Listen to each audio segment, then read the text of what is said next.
Student, this is Rashid Khan, PGD commerce from Moradabad. और मैं आज अपनी इस वीडियो के अंदर आपको बिजनेस स्टडीज़ क्लास 12 के चैप्टर नंबर 1 को डिस्कस करूंगा, जिसका नाम है nature and significance of management. इस चैप्टर के मैं कुछ ही टॉपिक इस वीडियो के अंदर कवर करूंगा और उसके बचे हुए टॉपिक्स अगली वीडियो के अंदर मैं उसे डिस्कस करूंगा।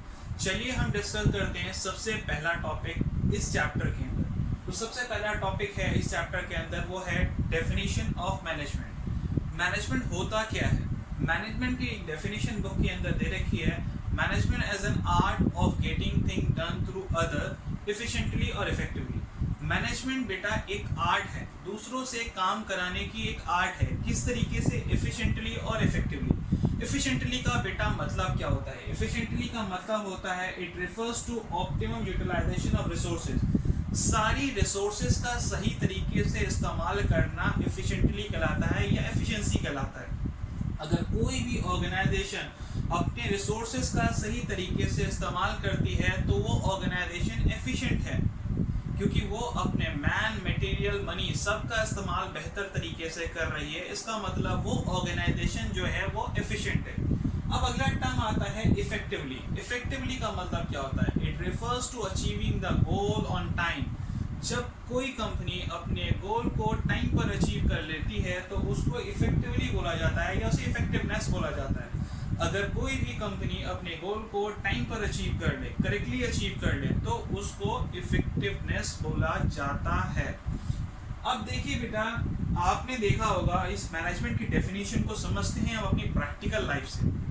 कभी आप होटल गए होगे और होटल में आपने देखा होगा कि वहाँ पे एक मैनेजर होता है और उस मैनेजर के अंडर बहुत सारे सबऑर्डिनेट काम कर रहे होते हैं। सबऑर्डिनेट का मतलब जूनियर, बहुत सारे जूनियर उसके अंडर काम कर रहे होते हैं। जो मैनेजर होता है वो उन सबऑर्डिनेट से काम कराता है, और वो किस तरीके से काम कराता है? उनसे ऐसे काम कराता है कि ताकि वो काम टाइम पर कंप्लीट हो जाए और मिनिमम कॉस्ट पर वो काम कंप्लीट हो जाए। मैनेजर ये चाहता है कि कंपनी को फ़ायदा हो और कंपनी लंबे समय तक चलती रहे, क्योंकि जब कंपनी चलेगी तो तभी डेफिनेटली सी बात है सारे बंदों को, सारे एम्प्लॉयज़ को, सारे मैनेजर्स को सैलरी मिलेगी और सारे मैनेजर ग्रो करेंगे। तो आपने ये देखा होगा। तो आप सिंपल से उस मैनेजर को अपने दिमाग में रखकर ध्यान रखेंगे तो देखिए मैनेजर क्या काम कर रहा है? मैनेजर सबऑर्डिनेट से काम करा रहा है। तो हमने भी डेफिनेशन पढ़ी थी कि management as an art of getting thing done through others. तो यहाँ पर भी मैनेजर क्या काम कर रहा है? मैनेजर दूसरों से काम करा रहा है। किस तरीके से करा रहा है? एफिशिएंटली और इफेक्टिवली करा रहा है। एफिशिएंटली और इफेक्टिवली का मतलब है कि वो ये कोशिश कर रहा है कि जितने भी सब उसके सबऑर्डिनेट हैं वो काम को टाइम पर कंप्लीट कर लें और मिनिमम कॉस्ट पर वो काम को कंप्लीट कर लें। अब देखिए बेटा, एफिशिएंटली और इफेक्टिवली इन दो वर्ड्स पर एक केस स्टडी भी होती है 1 मार्क्स की। जैसे सपोज करिए कि आप बेटा किसी कंपनी के एक मैनेजर हो या ऑपरेशनल मैनेजर हो या आप प्रोडक्शन मैनेजर हो और आपको एक टारगेट दे दिया जाए कि बेटा आपको 10,000 यूनिट बनाने हैं। कितने यूनिट बनाने हैं? 10,000 यूनिट बनाने हैं विद इन अ मंथ। एक महीने के अंदर आपको 10,000 यूनिट बनाने हैं। कितना यूनिट बनाने हैं बेटा? 10,000 यूनिट बनाने हैं और एक मंथ में बनाने हैं। और एक यूनिट का कॉस्ट जो आना चाहिए, एक यूनिट का कॉस्ट जो आना चाहिए वो 5 रुपये आना चाहिए। इस तरीके की केस स्टडी आपके बुक्स के अंदर भी दे रखी हो सकती है और या बोर्ड में भी ये पूछी जा सकती है कि भाई अगर मान लीजिए कि आप एक प्रोडक्शन मैनेजर हैं और आपको एक टारगेट दिया जाता है कि आपको 10,000 यूनिट बनाने हैं एक महीने के अंदर, और हर एक प्रोडक्ट की कॉस्ट, हर एक यूनिट की कॉस्ट जो है वो 5 रुपये आनी चाहिए। अगर आपने टारगेट को with in a month achieve कर लिया, एक महीने के अंदर अचीव कर लिया या एक महीने से पहले अचीव कर लिया करेक्टली, तो इसका मतलब ये है कि आपका मैनेजमेंट जो है वो इफेक्टिव है। आपका जो मैनेजमेंट है वो इफेक्टिव है, क्योंकि इफेक्टिवनेस का जो रिलेशनशिप है वो टाइम से है और टास्क के करेक्टली अचीव हो जाने से।